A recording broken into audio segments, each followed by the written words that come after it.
Hello everyone, welcome back to the channel. Let's get on to solving the multiple choice questions for prelims 2020 and question number 1.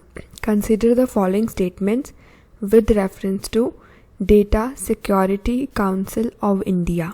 Alright, number 1, it's a statutory body established under the IT Act of 2000.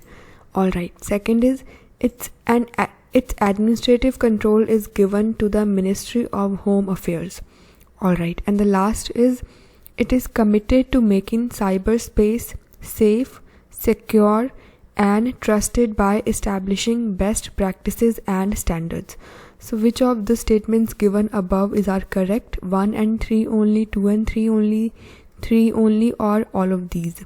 So very straightforward question, either we know it or we don't, so do try to come up with the right answer here. So basically answer here is C, that is only statement number 3 is correct, because it's not a statutory body, it has nothing to do with the government per se. Basically it's a non-for-profit organization, that's an industry body on data protection set up by the NASSCOM.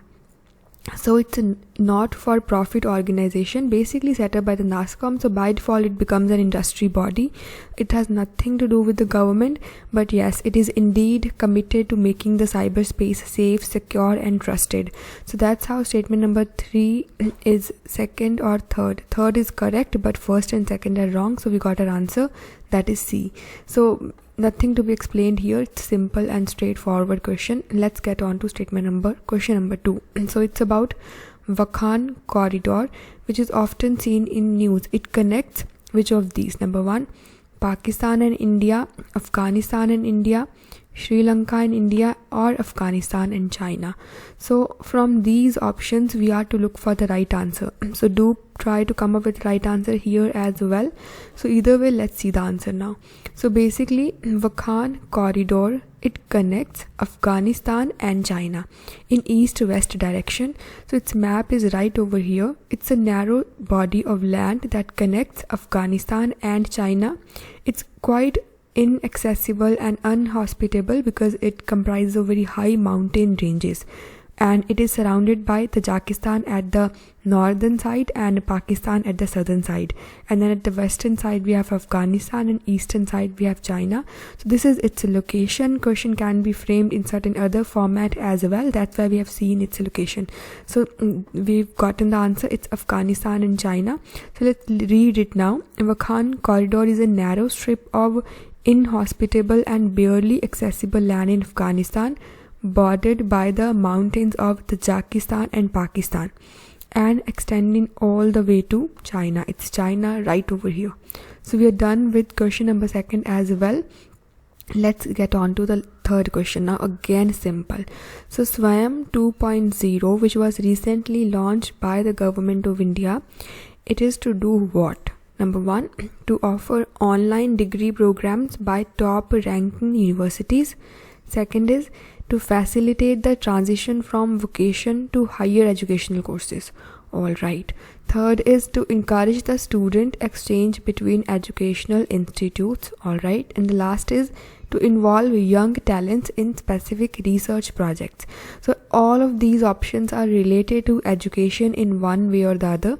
Although when UPSC did ask us this question 2014, the options were very unrelated. One was like it's related to education, second was to environment, third was to something else.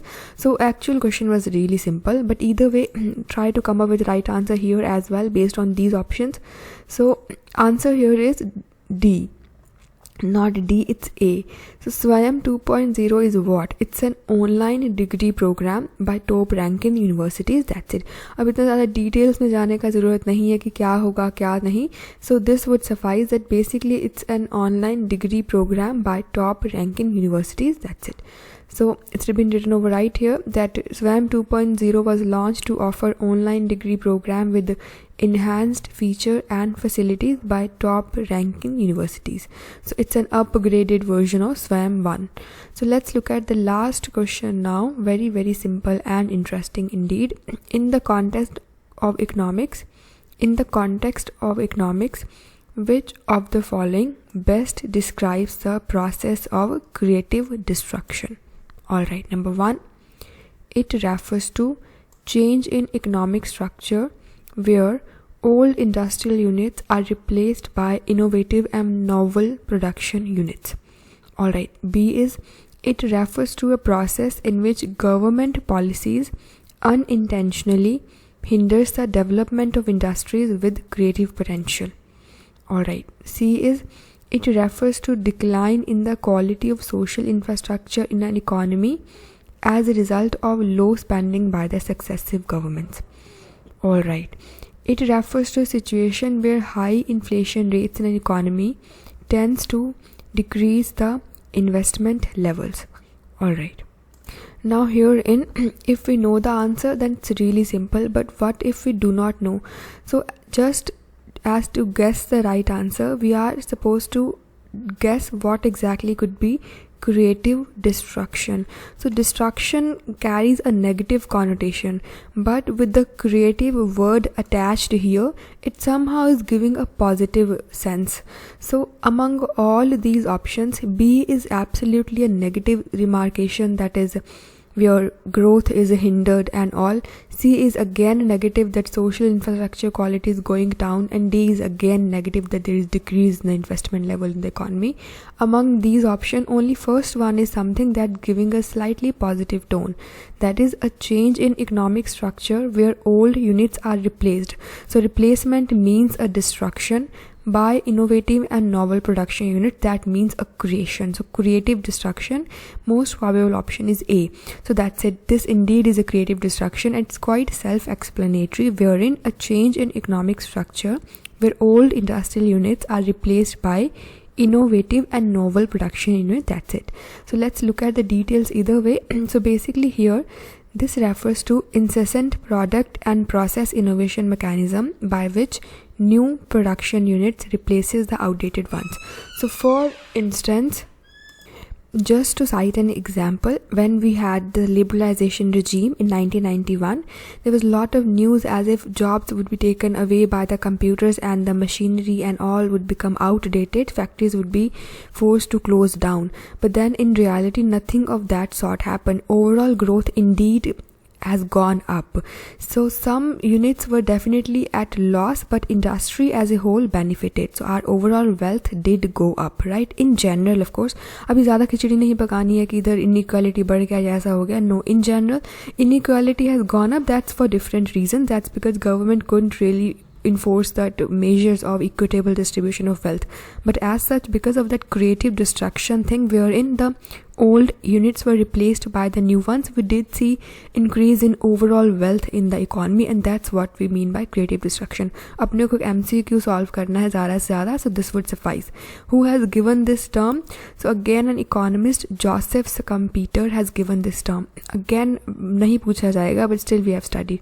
So basically, he studied that it is essential fact about capitalism that new things are coming up and old ones are getting destroyed. So we really are supposed to promote the pro-business policies and not the pro-crony policies, and this is what a suggestion given by the Eco Survey 2019 and 20, that when creative destruction is fostered, sectors as a whole always outperform individual companies within the sector, and thus creating wealth and maximum welfare for the society as a whole. And thus India need to pursue pro-business rather than pro-crony growth. Herein we can cite the example of the Jio. So entry of Jio has almost revolutionized the entire this data regime. So for individual company, it could be little bad, it might be forced to go out of the business, but for general public, for industry as a whole, and for entire nation as a whole, maximum welfare is there. Again, it can be debated upon, but we are not supposed to really delve so much into this. So either way, we are done. I think this point is clear. If it hasn't, then again do let me know in the comment section. We'll try solve it once again. So we are done, and again last request that if you're finding these videos helpful, then please share them further. So we are really done. Thank you so much for watching, and goodbye.